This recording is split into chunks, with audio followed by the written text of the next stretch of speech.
Welcome to NPR's All You Can Listen to Podcast Hour, where we'll be playing podcast. Hey guys. After podcast. Hey guys. Podcast. What are we? Why are you guys talking so low? I can't hear you. This is our solo. Oh. Han Is that Solo. why you guys don't let me sit on the couch? Do you believe what?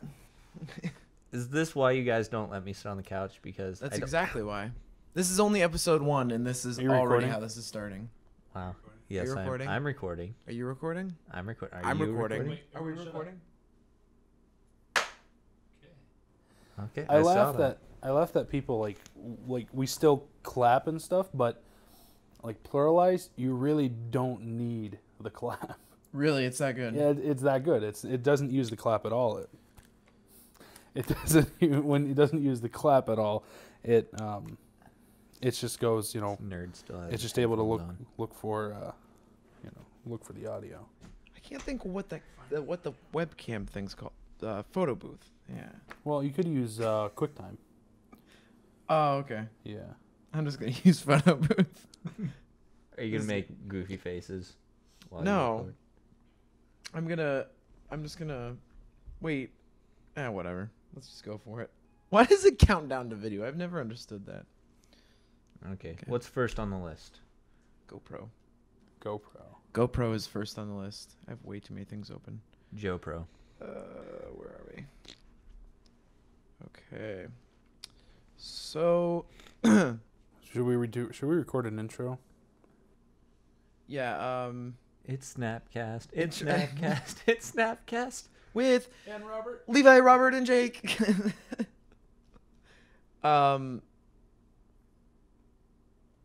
Yeah. Intro music to Crazy Russian Dancing. I don't- Speaking of which, we really need to go pick up Cutout Jake. Yes, we do. He'd be a You perfect should addition to that. You should have grabbed him when you were down at Ben's. Oh, I didn't even think of that. Yeah. Next Okay, time. so what would even be the intro? We didn't really. You want to just like What channel are we putting this on? We can put this on the Martin Brothers channel. Yeah. Yeah. Okay. And mine. Sure. I don't care. Apparently, GorePo is a website.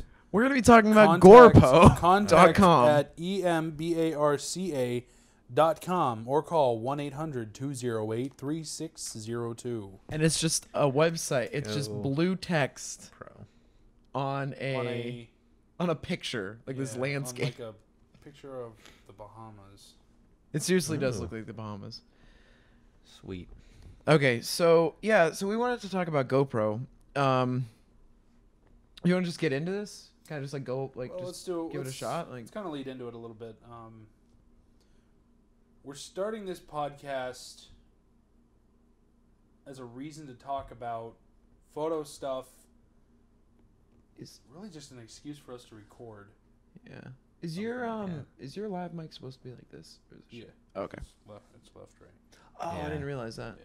Oh, okay. That's why I bought this one. I bought this one because it's stereo. That's why, because the Rode lav mic is only mono, and I mean We could talk about lav mics. we can talk about lav mics.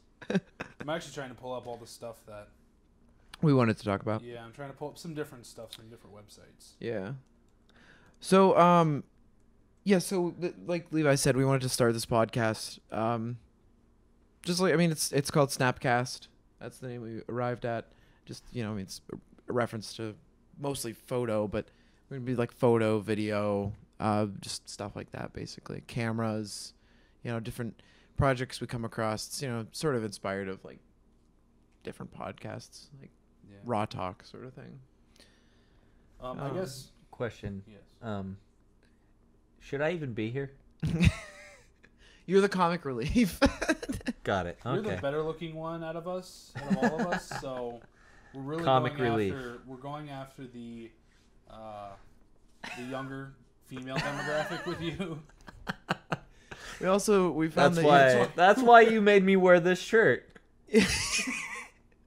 I understand. And by now. better looking, we mean just like friendlier looking. Friendlier looking. Yeah. Got it.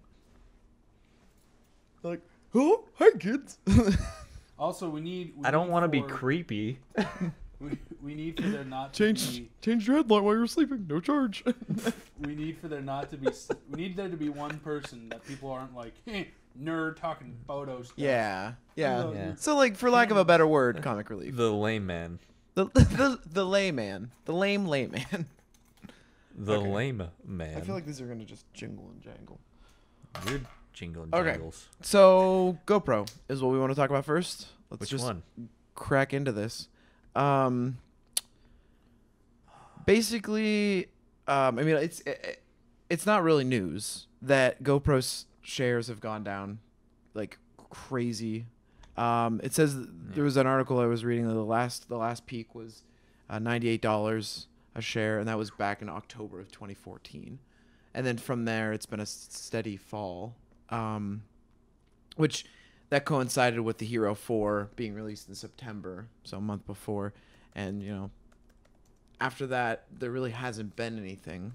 After the Hero 4, there really hasn't been a product.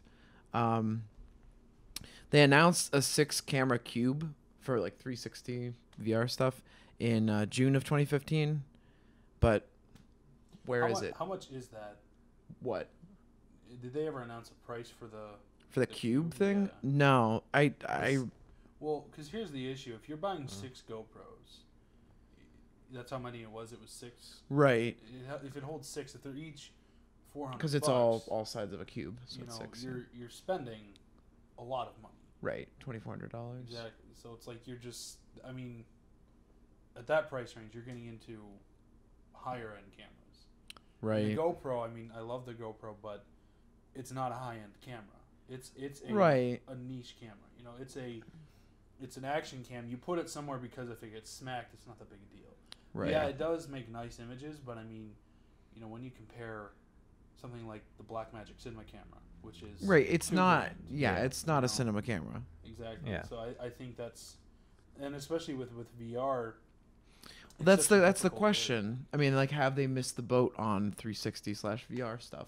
Yeah, I think when you look at, especially now, like Casey Neistat had that Samsung sponsored him going to the Oscars. Yeah. Right. That was And awesome. that video looked pretty good, and Yeah. that And camera looked awesome. It's only 2 lenses. Exactly, it's only 2 lenses, And you just hold it. right here. Right. And that's kind of like, you know, when we were preparing this portion, it was kind of like, what, I mean, 6 cameras, it comes down, you know, like you were saying, it's not a cinema camera. And for that very reason, the user is not a technical person. It's not. So it's like, you're making a product that, yeah, you can do the 360 footage. Not only is it going to be incredibly expensive. Yeah. But- how much is that? but camera it's gonna so be hard. That Samsung has. That's true. We don't know that, Yeah. but I mean, I mean, it's. I I would would be to more me. than I would like assume it's going to be a $500. lot cheaper. right. than I buying can't say it's 6 going to be GoPros. $2,400 Yeah. plus how much ever the rig is, plus a stick that can support that weight, you know? Yeah. So it's like there's that, but that's not even the biggest factor to me. It's the user, you know, the usability of it. It's, can the person that can only manage a GoPro edit that footage? I mean, going back to Casey Neistat, when he used the 6 camera rig, he had to call up someone that knew what they were doing. There was like a total specialist with it. I wouldn't be able to figure that out. Yeah, and I think also when you think of something like that, part of the biggest issue with watching VR stuff right now or 360 stuff, especially on YouTube, is the compression factor. You know, you take something that's even 4K, and normally that's a lot. When you're just looking at a window that's this big, 4K is a lot of pixels. But when you stretch it out to a window that's everywhere, well, suddenly that becomes, when you actually look at it, you're only looking at a section of screen that's like 360p. So, and that's part of the appeal with the 6 GoPro rig. But then the issue is, how do you edit that footage? You know, I mean, 4K footage from a GoPro for a lot of computers is already a little taxing. But imagine taking 6 streams and Right. of 4K footage that's all at 50 megabits a second, Right. and putting it all on, you know, it's Nerd. Yeah. But yeah, yeah. I understand what you're saying.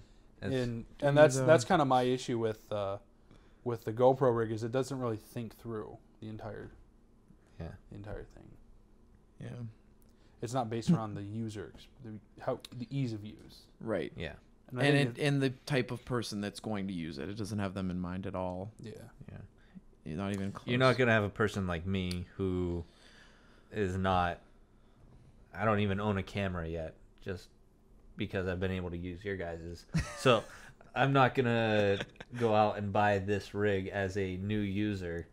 Right. When there's something that Samsung is putting on the market that's a lot easier. It's the Right. size smaller than this microphone here. So Right. And it looked I'm gonna and be the image way was great. Yeah, I'm going to be way more apt to use something like that. It's smaller, it's portable, easy to use. And that video that Casey put up, he didn't take him any longer than a typical vlog to put together. Right. So it must be Whereas he sat on that. pretty easy. I mean, he's very experienced with editing video, but it must be fairly simple to edit everything together. Right, Yeah, where I he's didn't- but he I didn't sat think on about the that. yeah, and he sat on the footage for like that handbag video for quite a while before he was Yeah. able to get that stitched together and whatnot. This kind of dovetails into we wanted to talk about drones. So there's all the rumor about the other rumor. So let's go back a little bit. Basically, last year GoPro announced that there'd be this 6-camera rig. Where is that? That's not here. The other announcement is that for the first half of 2016, there's going to be a drone. That's like, it's not really a rumor. They announced that it's going to happen sometime this year, basically. So GoPro drone, what Could be awesome. what's the could be camera or total what's the crap. drone we need versus the drone we deserve? Yeah. You know? The drone that we will probably get compared to what would put them back on top again. Yeah, Right. because- This could be their saving grace. Going And- back to the share price. This could be what gets them back up there again. And going back to the camera sides of things, part of the reason for the fall of GoPro going from 90 something a share to now it's like $9 a share. The whole thing started from they came out with like 5 different versions of the GoPro, which was like 3 too many. Yeah. And then they came out with the Session, which nobody knows what the point of it is because it's just as big as a normal GoPro. It just has a different form factor. Yeah, it's Right. a little bit And- smaller, but almost just as expensive. How long did it take them to lower the price? It was it was 500. It started 500 or 400. I think 4. I think- Yeah. Yeah, because so- it went so down to $199. It started at They cut the 400. price in half. Exactly. Which is within a matter of like crazy. 6 months. So that obviously shows they're like, hey, yeah, we messed up. But Yeah. it's all part of they got ahead of themselves and forgot what made them successful in the first place. Mm-hmm. Is that they made tough cameras that took good images that you could put anywhere. And when they came out with the Session, there wasn't really a point for it because it didn't do anything different that the regular GoPro does. It just shoots at lower specs than Yeah. the Black Edition. Yeah. So I think the only draw to the Session was the fact that you didn't have to put it in a case necessarily if you were just going to go handheld. But as soon as Yeah. you wanted to mount it to anything, you were putting it into a case anyways. right. So what's the point of that? But then also they had the built-in battery, which Yeah. GoPros we're Yeah. not really talking about how good their batteries are. We kind of choose to overlook that fact. But Yeah, that's a whole They- that could be a whole video in itself. that's Yeah. that's a terrible idea. So and I feel like with them coming out with a drone, I feel like not only did they miss the boat with 360, well, have they missed the boat so far with 360, but unfortunately, they are a little late to the party when it comes to drones because Oh, I think DJI is already they're- getting challenged by other drone companies. They've missed the boat more, in my opinion, on drones than they have 360 cams because 360 is still new. Yeah. VR is still new. They can still jump into that and, right, and and they nail it. and they have that down already. That's just a different camera. That's not a whole nother realm. Drones is like, I mean, that's a whole nother animal. I mean, And if you think of like GoPro, the Phantom 2 from DJI came ready to carry a GoPro, but then Right. that was the first time they also introduced the Vision model, and that had their own camera, and that's when GoPro should have said, "We got to make a drone," because they Yeah. should have seen it coming. Yep. that they were gonna the day is cut going to them come out. when DJI does not offer a drone able to carry a GoPro. Yeah. Yeah. And you look at what now DJI here we already has established. Yeah. DJI not only has the drone technology, but they have LightBridge, the monitoring aspect, the GPS aspect. Mm-hmm. They're the leader in the game in that. And then now also, I hate to say this, but the footage from a Phantom 3 looks better than footage from a Phantom 2 carrying a GoPro Hero 4. Mm-hmm. It's a whole better package. You know, if I had the choice, like I have the Phantom 2 that carries a GoPro, but if I had the choice between buying the Phantom 3 that carries their camera, DJI's camera, or GoPro's camera, I would go DJI every time. Yeah. Yeah. Did their new one come out already? The 4? Yeah. Yeah. You can order that now? So, yeah, I'm definitely going to buy that now. I'm glad it didn't buy the Phantom 3. Well, no, I'm not. I still wish I had. But let's talk about what should be on if GoPro comes out with their drone. Well, as a drone that's kinda operator, where we're headed, what should it be in order to put it on back in the game as far as drones? Well, and the biggest thing right now that when everybody got their drones, they were like, this is great. But we quickly realized how easy it is to crash them and how easy it is to crash them in water. And I think the biggest thing that GoPro could do if they really want to jump ahead of everybody else is release a drone that has live view. I don't know if it should have a built-in camera or just carry a GoPro. I think if they just don't work on the camera right now, just have it carry a GoPro, but make it waterproof and make it so that it's rugged. I mean, and that's where I'm not a drone manufacturer. I'm not an electronics guy. I don't know what all goes into. Not an engineer. Yeah, I don't know what all goes into that. But I mean, I crashed when I was in the Dominican Republic. I crashed my drone into the water, and I think today the drone still has problems. It still works, it still flies, but every now and then it'll have a goofy problem that I'm pretty sure that's because it got soaked in water. If they were to create a waterproof drone that also floated, that would make it. That could be a game changer. Yeah, that would make it really a must-have. It would set them apart. Yeah, because it's something that would, because now DJI is offering the insurance on their drone because their insurance companies won't insure drones. Mm-hmm. And so now they're offering insurance. Well, if GoPro could just say, hey, our insurance is built into the drone. Right. That's the insurance you need. So I think that would be really a little bit, because right now the only drone that's marketed as waterproof is the Lily drone, which isn't even out yet. So I think that's, if GoPro really wants to jump ahead of DJI. Well, imagine the videos you could get with something like that's waterproof and rugged enough that you're not afraid of it getting wet. Right. Yeah. Because then you can get closer to the water. Closer to things. You can have it. You bump into things, and not have to worry about it as much. I mean, it's plastic. It's gonna be fragile in some areas. You're not gonna want to run it into the side of a building at full speed. Because the higher the grade of the quality, the more expensive it's going to be. Yeah. And also it's supposed to be, the heavier it's going to be. Right. Yeah. So it's like the more and more you step up those specs and then you chase things, that's just driving the price up, which it's a consumer product. So you can't, I mean, there are professional applications and professionals are using these drones, but you want to be able to offer it to the consumer. Yeah. People like me. Right. You mean to people like Levi that then you borrow from? Yes. When I say me, just automatically assume that I mean you and Levi. You know what I'm realizing is at the beginning of this when you're like, should we do an intro? We didn't still didn't do an intro. We didn't say our names. That would have been helpful. That's why they created lower thirds for. Yeah. Because I think also part of the biggest thing with drones is that the microphones are gonna pick that up. I like how you did it over here, so that it's pop. You know what? I should have grabbed something to drink before I sat down. Yeah. I'm so glad that I thought I had.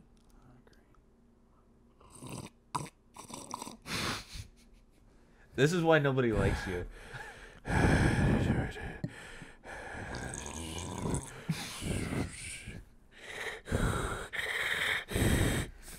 I can't be around nerds I wish for much I longer. wish Josh was here so we could yell at him.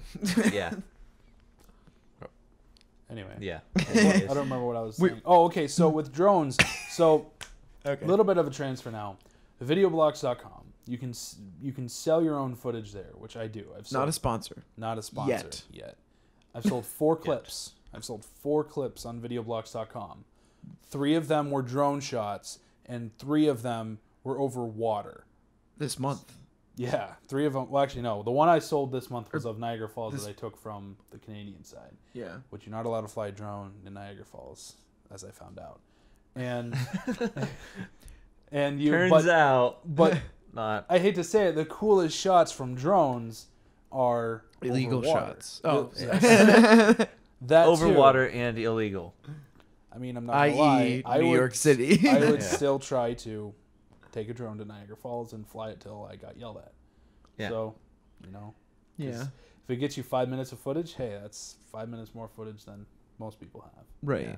So, Right. cool story. Yeah. So But basically. we're not condoning doing this. No. But anyways, moving on. So basically, that could be their saving grace, the drone. And they also, I mean, not like my verdict is that they haven't missed the boat on either drone or VR sort of thing. Yeah, They're- they haven't. They're late. They haven't missed the boat, but they're late to the party. Yeah. Right. And And- they've kind of gone. They're going in the back door. Yeah. You know, they're not. They're definitely more late for the drone, but as far as a 360 camera, they can still put out a good camera. Yeah. That's smaller, more That one. I mean, compact, it just easier to seems. It use. just seems like so like obvious of a move for them. You know. I mean, they already one of the biggest. You know, like oh, this is GoPro footage sort of things is the wide angle thing. Yeah. And so what's wider than 360? Yeah, you know? exactly. So it's like if Samsung can throw together this thing, you know, and have it up to you know, working prototype enough to send someone off with it, why couldn't GoPro? They're already a camera company, you know, that specializes in small wide angle cameras. So it's like a no-brainer. So I mean, that's just kind of like my thoughts on it. My verdict, I guess, is they could do both, and that could be what brings them back. If they get a life. drone to market this year, and it is successful in any way, that's going to. I don't think they're in any trouble of going under. I just think they're in trouble of falling behind and becoming the next Kodak a little bit. And I think if There's a they bring chance. if they can bring a drone to market this year, that's a step in the right direction. If they can come out with a 360 cam beginning of next year, Yeah. that will. And it's if it's good, I think that's the biggest thing. It has to be emphasized. It has to be good, because that's the. Unfortunately, it's not. You don't want to just do it for the sake of doing it. They need to do it well, because that's what they were good at. They're Right. good at making little cameras that take great footage, and that's what they need to do. Right. I think that wraps up pretty well up. Yeah. Did you have any other things? Any other things? So I think we should change gears a little bit. So this podcast is kind of aimed at people who are photographers, videographers that want to talk about certain aspects of the industry and the business. So one of the things I wanted to ask you about, Oh, okay. because This guy a little bit of right here. background on Jake. Jake is a wedding photographer. Well, okay. Yeah. He's a photographer. photographer. That's unfair to categorize him, because your best Yeah. stuff isn't your weddings. Yeah. But So you know, I mean, I do weddings, senior portraits, families, kind of all that jazz. I've done a little bit in the fashion world, but not, you know, so it's how, not my primary. how long stuff. have you been doing it professionally? Professionally? So it's been my first wedding was, let's see, when was that? 2012. So if you count my first wedding as being like the start of my professional career, this is my 4th year. But you know, I mean, I just quit my job, my day job, last June, so that could be another landmark. But then the year before that, even, So I would say probably this is my 3rd year of business. That I would say, to be fair, Right. And so one of the things I wanted to talk to you a little bit about was for people who are just starting off. Mm-hmm. So someone that's getting good at it, but wants to, not you.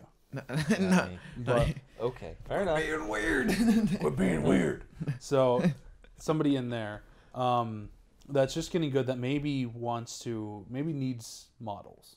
Yeah. Maybe needs people to photograph. So like your Instagram page is full of people, not only weddings and people who are paying clients, but also some things that are just random shots of people. Yeah. People that you either you brought out and offered to do a session for free, or just they offered to help out.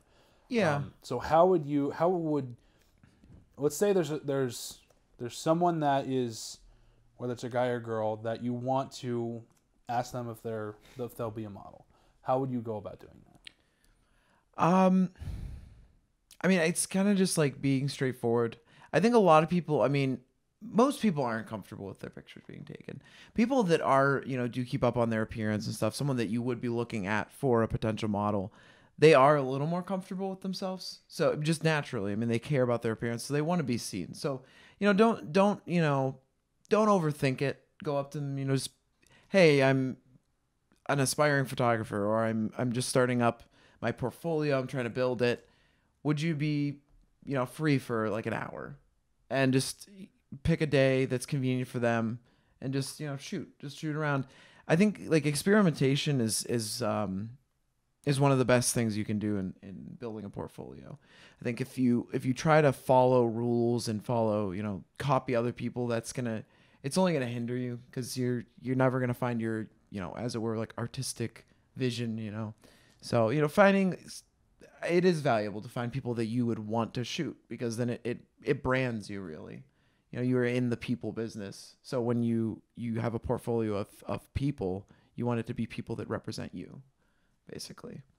So you don't want to just take pictures of just any random person, because, to be completely blunt, there are people that don't look good. There are bad looking people, and you don't want to represent yourself that way, So I don't know if that answers it. A little bit. I just figured every now and then I kind of throw in some things that are like things that through your experience, how you. Yeah. Like recently I did kind of do, I've just, I think a lot of photographers could identify with this, is that after a while, if you don't get to do a shoot that you wanted to do, or, the type of shoot that you like to do, or just even period, you haven't shot in a while, you're getting kind of, rusty or whatever. You get an itch to shoot, and, you just want to. And so I kind of reached out to someone that I'd worked with before, actually did her senior portraits, and said, hey, do you have, basically what I just said, do you have a free, hour, and you want to like meet me downtown, and we'll just, just shoot around. And it was very casual, and just to kind of like, I can't think of the words, like sharpen up kind of sort of thing. So To stay sharp. Yeah, to stay sharp. Because you don't want to, because then, like my busy season is like just, it's on the cusp. It's starting like right around this time of the year. So I don't want to go into that like, well, this is my first shoot of the season, and this is like a client. So there is value, even when you are like an established photographer, there is value in still doing like stuff for yourself. I just did a goofy photo of, me with cereal behind me, and it, it worked out to be like a good project, because it was like, it exercises those creative muscles. I think that's a really important thing to do. I would always encourage doing that, and I'm actually going to try to be doing that more often. So yeah. Cool. Yeah. Cool. That's, I think that was a successful, Snapcast. Snapcast. Excellent. We do it right. We did. Yeah, we wanted to talk about a bunch of stuff, but we're clocking in at like at least a half hour already. So, 29 minutes, 40 seconds. Yeah. Boom. Yeah. So, I think this was a good discussion. It had a good logical flow. Yeah. We're going to post this on YouTube just for the sake It of might be weird. So, I mean, But comment below if you have any kinds of thoughts about it. Yeah. Questions. What comments, could make always it- appreciated. there are Uh, things we just are going to improve over in time. But We're those- literally doing this because we have these conversations anyways. It's either Like- while we're in the middle of playing video games or watching a movie. So we figured if we have this dedicated time that we're going to do it, we're going to not have these conversations while we're watching a movie. right. Yeah. This is to just get it out of our system, so then we can just watch Dark Knight without trying to talk Right. through the whole thing. That's all we do is we watch Dark Knight. Wayne's World, The Cobbler. When we get the Cobbler on, there, Cobbler's Get out. on 24/7. Get out. Both of you out. I'm taking over the Snapcast. Okay, let's wrap it up. It's gonna be.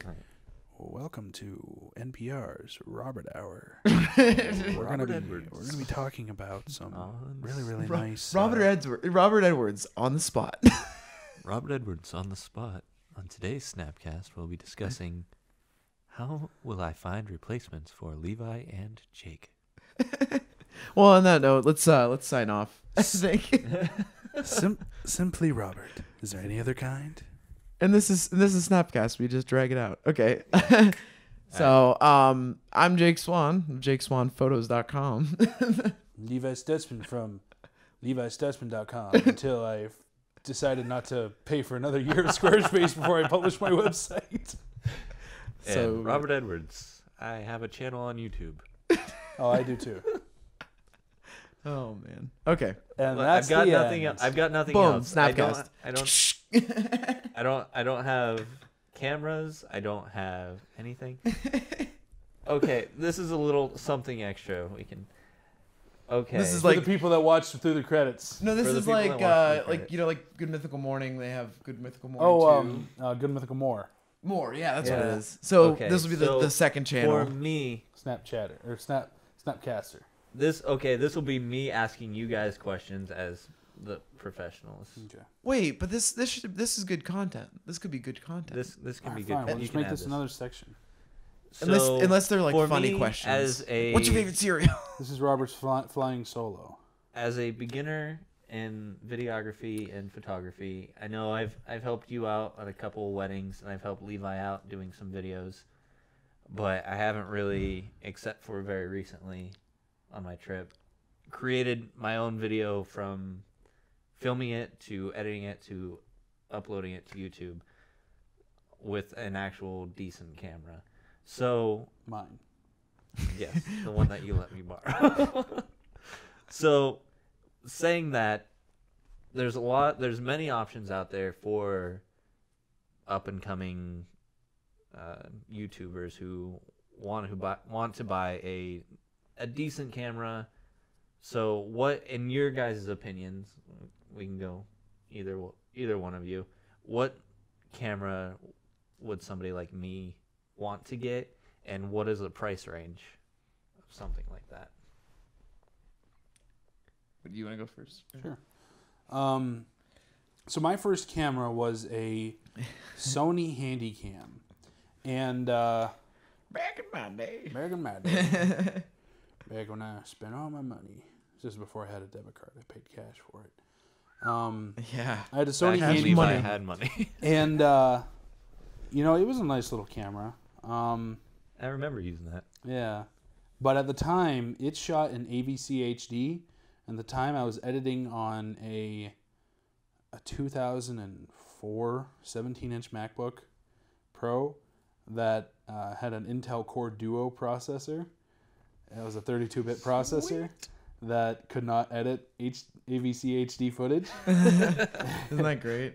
And so I had to get a workaround where I had to shoot onto an SD card instead of the internal memory on the camera, which it was bummer because the camera had like 160 gigs of internal memory. Oh my goodness. So it was like, oh man, I'm never gonna use all that footage, like all that Yeah. space. Yeah. When we were young. But then I left it out in the rain one night, and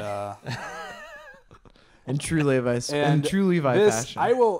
They're not a sponsor, but I will endorse this. The Best Buy Protection Program is a fantastic program because I have trashed so much stuff that I've gotten replacements for. So I left it out in the rain, And in the meantime, before then, I had bought a Canon T4i. And so that Sony Handycam was my B camera, and I didn't do it on purpose, but it fell out of my bag and sat overnight in the rain. And amazingly, it still worked. But I was like, I'm not keeping this thing because, like, you know, it got wet. And so I you took never it. know. It's the same thing with the DJI. Yeah, it's like I took DJI. it and traded, and just Best Buy just took it, and they were like, oh, okay. And they're like, here's a gift card for like $450. And it was right when the Hero 3 Black Edition GoPro just came out. Right. So that was my second camera. And I see a lot of people trying to start by buying a GoPro. Yeah, And I wouldn't recommend that. I think when it comes, if you're like going like on vacation and you're like, yeah, I want something that when we're swimming and we're going mountain climbing or whatever, like, yeah, I want to do that. Like, that's okay. But if you're like, I'm starting a YouTube channel and I want to get a GoPro, like, I think that's the wrong place to start. Right. What I would do is I'd get a Canon. You can get a Canon T3i because there's no difference between the T3i and the T4i except for the autofocus and video mode, which in the T4i wasn't any good anyways. Right. So I'd get the T3i. It has a little swivel screen. Get the kit lens with it, and then get the Canon 10-18. It's like $110, and you suddenly have a really, really good arsenal of different shots. And because it shoots at 1080, it shoots at up to 30 frames a second, I think. Which I think for YouTube videos, if you're doing like vlogs and stuff, I think 24 is the best way to go. Right. And I think for someone starting off, it's easy to get caught up in gear, and you don't want to overspend because it's hard to think this way, but there's a good chance that in 6 months you won't care about all this stuff that you have, Right. Yeah. You'll be on to the next. You could be on to the next. Right, which is what I do a lot, and so you have to kind of keep yourself level, keep yourself grounded, and I think especially That's why I that have way. you guys. Exactly. Realize what they are tools. Realize what the tools are going to do for you. They're not. It's not a status symbol. So that's I think the hang up with thinking about the gear too much. Realize what the tool does. The specs translate into a video. They translate into a photo. So don't think of it in like I said, like a status symbol or like I had this awesome, expensive, shiny toy. Yeah. Well, it does you absolutely no good if you have no idea what that tool is capable of doing. Right, because in the right hands, it could make something a masterpiece. But if you're a novice, it would be no better than having a GoPro. Right, because when done right, the tool should disappear. When you're looking at, obviously I think a photo more than video, but when you're looking at a photo or a video, it should disappear. You shouldn't be like, oh, this was shot on a blah blah blah, because you can there shouldn't be like a certain aspect of it that you can tell. It could be it's a trivia thing. It's a cool little tidbit. It's not. It shouldn't be what tells the story or what drives the what makes the photo. It should be the content within the photo or the video that tells the story. So yeah, that's pretty good advice. On T3i Facebook, is not a bad idea. On Facebook, I'm part of this group called the Frugal Filmmaker. It's like it has like 20,000 people or something like that. It might even be more. But one of the things I always see is people that are like, oh, should I get this camera? It's usually the biggest debate is like, should I get the Blackmagic Ursa Mini, which is the new Blackmagic camera, or should I get a C100, Canon C100? Mm-hmm. And then when you always dig more, it's always like the people like that they have like a 70, which isn't a bad camera, and they're like, should I get this? And they're like, oh, but I don't know. And they're like, I feel like I want to be able to shoot 12-bit RAW on the Blackmagic and all that. And it's like, but do you really? I think a lot of people don't know what that is. They don't realize that, like, honestly, the difference between 10-bit and 8-bit video, like, yeah, it's a lot, but unless you're a professional colorist, you're not going to use it. Like a properly exposed Canon Cinema, like the C-Log codec, the the log recording of it. Like I'm nodding as I know what you're talking about, but I have but no you idea what you're can talking about. use that like just like RAW. You know, I mean, Right, it's not like It can still identical, be- yeah, it but can still be you can still be manipulated and manipulated, everything. especially like a C100. You can buy the Mark One, Which is what this is shot on. you can buy one used for like $2,000, $2,200. You can buy an Atomos recorder for $300, and all of a sudden you're recording low compression, 8-bit footage from the C100 that the C100 shoots at ridiculous ISOs, like Todd Wolfe ISOs. Yeah. But like when we were in the Bahamas, I shot one video, when we were going put it up here. That was, I shot it on a Pitch Rokinon black, right? T1.5 lens at 10,000 ISO, and it there's was no noise. no noise, and that was at like what? It was almost midnight. It was so dark in that street. The footage was looked brighter than what was actually seen with your eyes. Right. Yeah. And I think for me, that puts that's where I see a lot of value in a camera. Right. is It's not the ISO resolution. performance. It's not the, yeah, I would say that's a Yeah. big thing for me too. I would put ISO performance above resolution. Like, yeah, it's great to have 4K. It's amazingly relaxing when you're shooting 4K, knowing that you can crop it in post and not lose resolution. Yeah. But really, that's all it is. But ISO performance, like I have a GH4, and my biggest complaint with the GH4 is that you falls can't apart. shoot at 800 ISO because It falls it's apart. Yeah, it's terrible. We were trying to do like a slow-mo video in this abandoned building, and it was, remember that? That was terrible. Yeah. It And that's why the what C- were you even? You were only at like 1600 or something like that. It wasn't even that high. Yeah, it's like really I never shoot above 400 ISO That's because insane. it's just terrible. And it's a great GH4 is a great camera, but Yeah. I wouldn't, and that's the thing is that I think people are talking about, especially filmmakers. It's easy to spend 10 grand on a camera, very easy, yeah. on a camera system. Whereas I think if you were to have your 70 or your, even a Blackmagic, you're spending $2,000, and invest in lenses. I think that's the best way to go. Yeah. I am going to kind of like bring it back to where the original question was. Yeah. Okay. I'm gonna kind of stray from what Levi said. I don't own this camera, so I can't completely say for sure, but I'm thinking this is the route that I would recommend is the G7X. Honestly. My first digital camera was a PowerShot. So I am a little I've always been a Canon guy. But basically the reason I'd recommend it is, it's one of the most endorsed like vlog cameras in general. Not everyone's making a vlog, but it's used in videos a lot. It allows you, I think that beginners need versatility. They need the versatility handed to them. They don't need to try to like figure out what they need, how they need to do the, it's like, it's good to have a DSLR so that they can expand into, multiple lenses and stuff like that.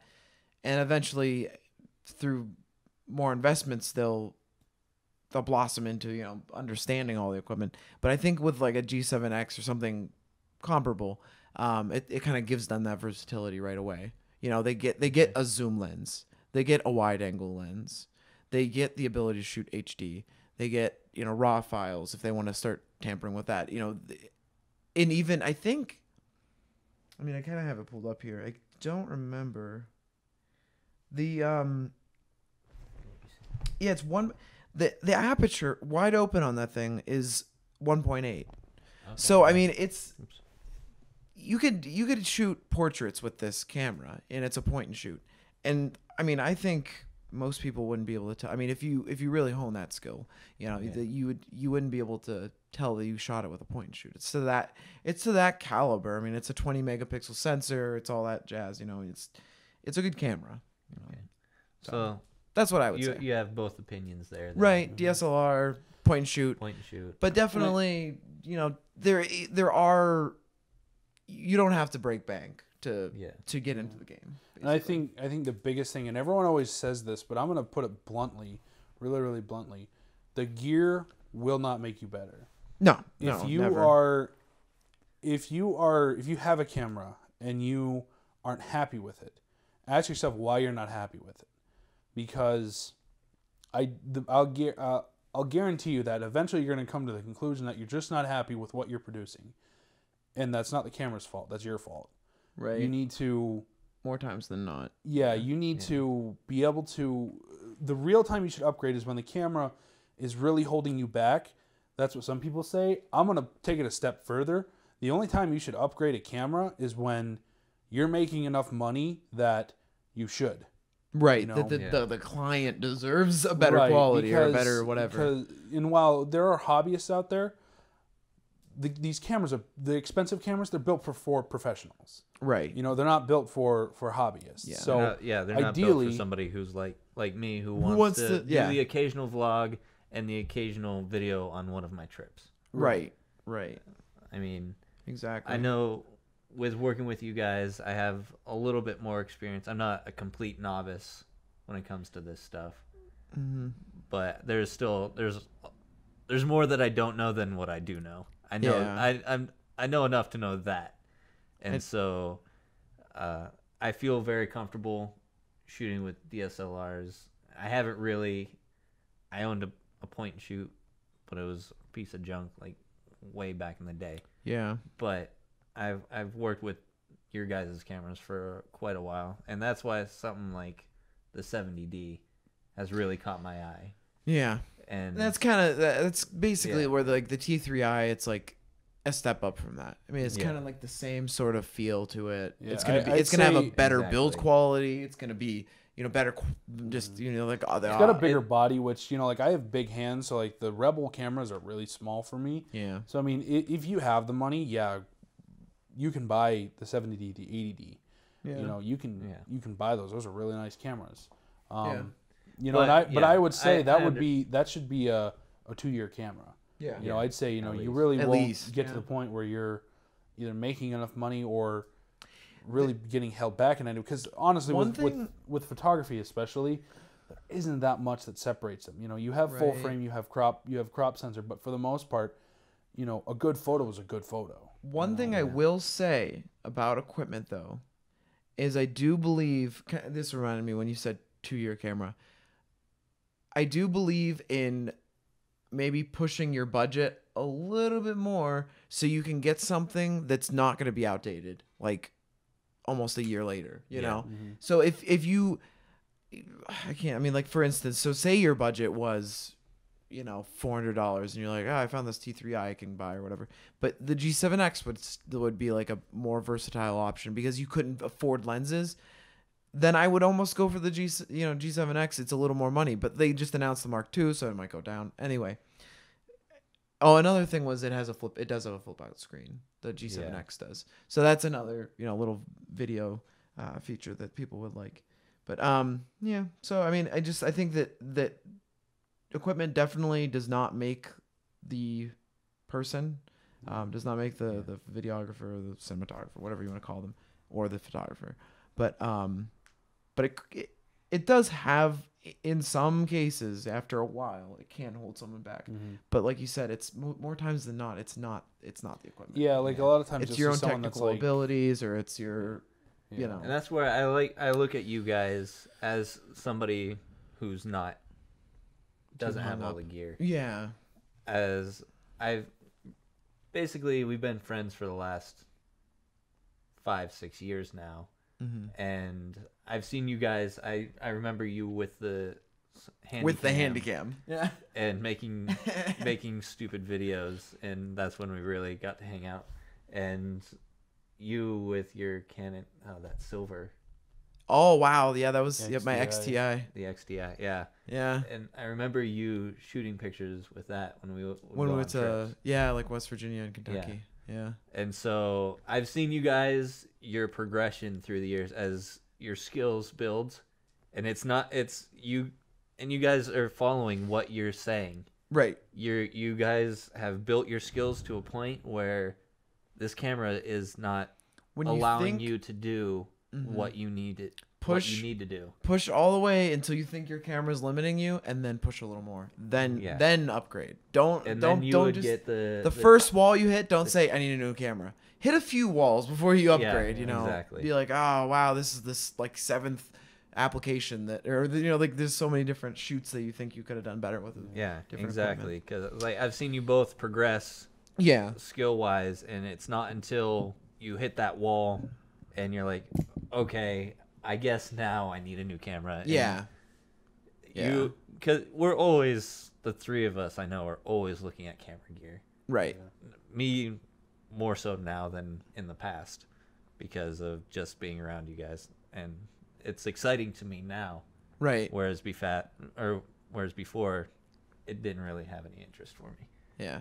But okay. Yeah, and I agree with what you guys are saying, that you have to hit that wall to where something's holding you back, and you find out it is your gear. So then you upgrade. And you guys have followed through with that. That's cool. That was, and I think one more thing. I think especially too, when you compare photo and video, I think with photos, at least in my mind, it's a little different because with photos you like, I see a lot of times someone will be like, oh, I have like, just kidding, Jake. I see with like people with photos, like they'll have like a 70D, and they'll be like, well, I want to get a 5D Mark III, and I'm kind of like, why? Yeah. Like honestly, in my mind, what's the difference? Someone doing video, you're saying? Yeah, whereas with someone doing photos, even like, but I don't know why, other than going full frame, I don't know why you'd want to go the 5D3, like, at least in my mind, because it's like, you know, from the 70D. Yeah, because it's like, you know, I mean, if you're taking good photos on the 70D, you know, I mean, of course, if you're taking bad photos on the 70D, getting the 5D is not going to help you. Right. But I think if you're taking good photos on the 70D, I don't know what all more you're going to gain except some ISO performance and maybe a frames per second bump. Yeah. But, you know, I mean, and even then, and of course you're going full frame, but I mean, why can't you go 60, you know, and save $1,300? That's what I did, basically. Yeah. So whereas with video, I will say that you do need a dedicated video camera if you're going to do video professionally. Right. Because a photo camera, while it does do video and it does nice video, it's not meant for video. It's not designed with the number one purpose in mind to be video. Right. Getting a video camera kind of expands your horizon so much. Yeah. And I think the nice thing with video, and I feel it's a little more so that present with video than with photos, is the ability to rent. Because I think with videos, especially if you're doing like film and commercials, you're able to kind of plan it out more and be like, okay, I'm going to rent this camera. You know, instead of going out and buying, you know, a $6,000 camera, I'm going to rent. You can rent a $50,000 camera for a weekend for like, you know, I think it's like $500 or something like that. Yeah. You know, and that's a great option because you're using much better quality equipment. And then if you spend $2,000 or $3,000 on your own camera for doing the bulkier projects, but the few really, really nice ones, you rent a camera.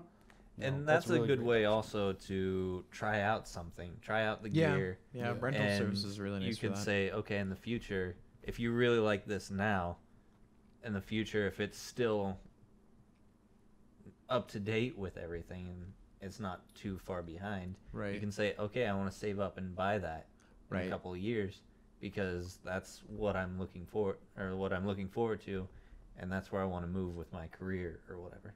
Yeah. Well, that was Snap. What are we going to Snapcaster? We should have a section where Robert asks us questions. I liked that. I like that idea. Okay. Well, let's sign off from it all then. I think. Peace. Yeah. Okay. See ya. Thank you for joining us on Snapcaster. Thank you for joining us on Snapcaster. Please join us next week when we have Barney.